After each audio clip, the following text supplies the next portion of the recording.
Ating alamin ang sitwasyon ngayon sa Quirino Grandstand para sa nalalapit na mangyayaring pahalik kasabay ng pagdiriwang ng pista ng Poong Itim Jesus Nazareno sa darating na January 9. Si Vel Custodio ng PTV sa Balitang Pambansa Live. Naomi, tuloy-tuloy ang paghahanda ng pamunuan ng Menor Basilica and National Shrine of Jesus Nazareno at pamunuan ng Manila Police District para sa pagsisimula ng pahalik dito sa Quirino Grandstand simula bukas na isa sa mga pangunahing aktibidad bago ang bago ang traslasyon sa January 9.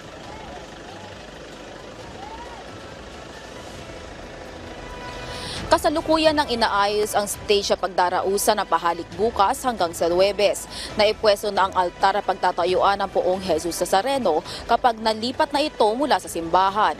Maaga rin nagtipon-tipon ang mga kabataan na mag-perform sa mga aktibidad simula bukas. Patuloy naman ang paglilinis sa Metro Manila Development Authority at Department of Public Services ng Maynila para panatilihin ang kalinisan dito sa Grandstand. Nagkaroon din ng flashing o paglilinis sa Grandstand kahapon para sa malinis sa pagdarausan na pahalik. Para naman sa seguridad at kaligtasan sa selebrasyon ng pista ng Jesus Nazareno, ipwenesto na ng MMDA ang mga barikada at orange barrier para sa pahalik bukas hanggang sa mismong araw ng traslasyon. Ipapatupad ang gun ban at liquor ban mula January 8 hanggang January 11 sa paligid ng Basilica Minor at Pambansang Dambana ni Jesus Nazareno.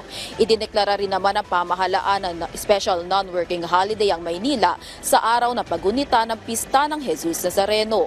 Noong nakaraang taon, umabot sa 6 na milyon ang dumalo sa traslasyon at inaasahang hindi nalalayo dito ang magiging bilang ng mga dadalo sa Nazareno 25 sa Huwebes. Kaya naman patuloy ang pagpapaigting na seguridad sa mga pagdarausan ng prosesyon ng Poong Jesus Nazareno.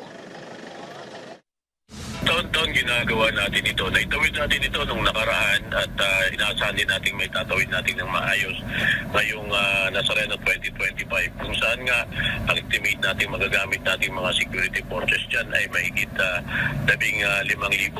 Kasama na dyan yung ating mga other agency katulad sa Philippine Coast Guard, meron tayo dyan sa MMDA, meron dyan tayong JTF, at iba pang mga ahensya ng gobyerno.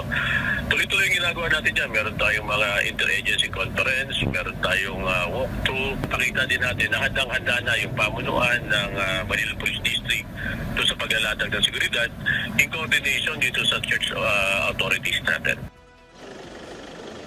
Nayobi payo naman ng Manila Police District na laging mag-check ng MPD, ng Quiapo Church at ng Public Information Office sa Maynila na official social media pages para malaman kung alin ang dapat at ipinagbabawal dalhin sa pagsaselebrasyon ng Nazareno 2025 at kung saan ang mga emergency posts. Mula sa People's Television Network, Vel Custodio, Balitang Pambansa. Maraming salamat, Vel Custodio ng PTV.